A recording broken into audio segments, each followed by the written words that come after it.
I'm Lieutenant Colonel Nicole Malachowski, and I'm the commander of the 333rd Fighter Squadron.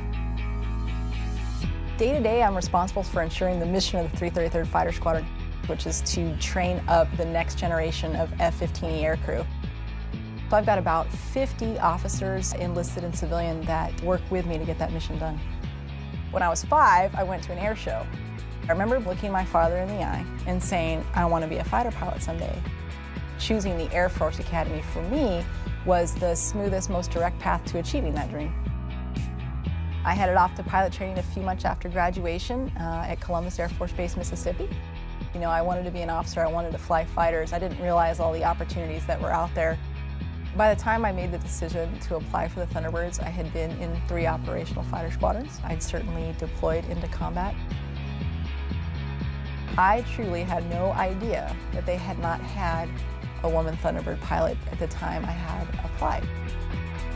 I used to always bristle a little bit at the thought of being called a woman fighter pilot or being called the woman Thunderbird pilot. I realized it means something to see someone who looks like you succeeding. So if me wearing that Thunderbird uniform inspires young girls to follow their dreams, whatever it is, then I'll tell you what, that is no doubt absolutely a humbling feeling.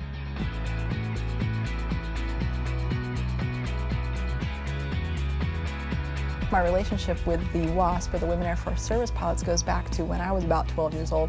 My parents took me on a trip to the Smithsonian in Washington, D.C., and there was this very small display on these women who had been flying military aircraft back in World War II. And now you fast forward to this time when I'm a Thunderbird. As I go towards the autograph line, there's this group of 3 or 4 older women wearing the telltale blue scarves of the WASP.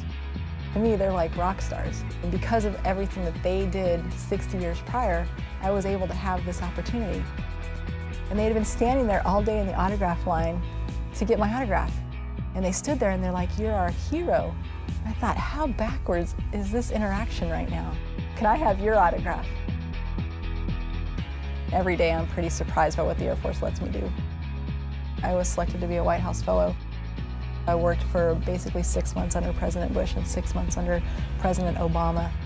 It was unbelievable. I was able to witness history up close and personal. I've now been in the Air Force more than half my life. You know, you blink and you realize, wow, how did I go from the lieutenant here 14 years ago to the commander, 333rd Fighter Squadron? To know that you are a part of a team like this, to know that you are serving your country, and to know that you're a part of something so much bigger than yourself, that is reward in and of itself.